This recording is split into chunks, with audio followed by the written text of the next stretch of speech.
It's the oldest children's charity in the country, founded 36 years before America even existed. The site, which sits on Isle of Hope, was frequently visited by many of our founding fathers.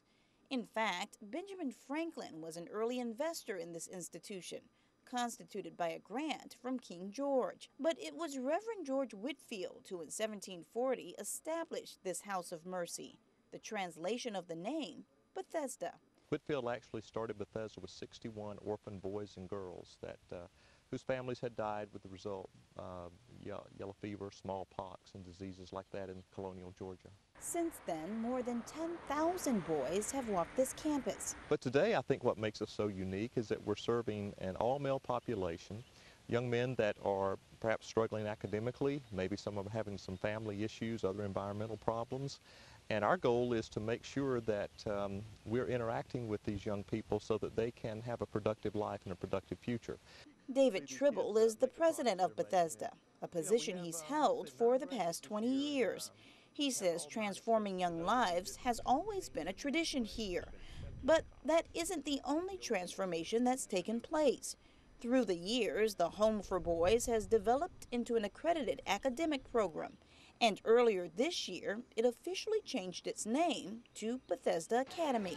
There are currently 100 boys, grades 6 through 12, enrolled at Bethesda. 40 of them live on campus. 90% of the students graduate on time. 75% of them go on to college, while the remaining 25% choose either technical school or the military. Trible credits Bethesda's original mission with its success. We keep adapting to our time, and yet the mission stays the same. We've always said we're driven by three core values: a love for God, a love for learning, and a strong work ethic. That work ethic is incorporated in the curriculum. This particular spot on the farm is our student garden. Reid teaches them how to farm. They're learning everything because they're out here an hour and a half a day. So they're planting, they're harvesting, they're weeding, they're mending soil. They sustain the program by saving seed and selling produce to the public. Fresh organic vegetables are sold every Tuesday at Bethesda's Garden Market.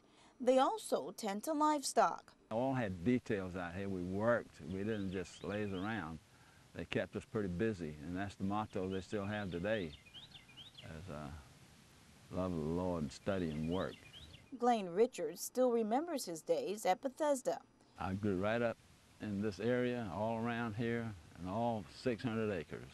It was his home from 1939 to 1944. Like all of the young men here, he worshipped in Whitefield Chapel, a staple on this campus since 1925. Just a few feet away, another symbol of Bethesda's storied past. This plaque marks the spot of the first known activity of Baptists in the state of Georgia, the first baptism taking place in these waters.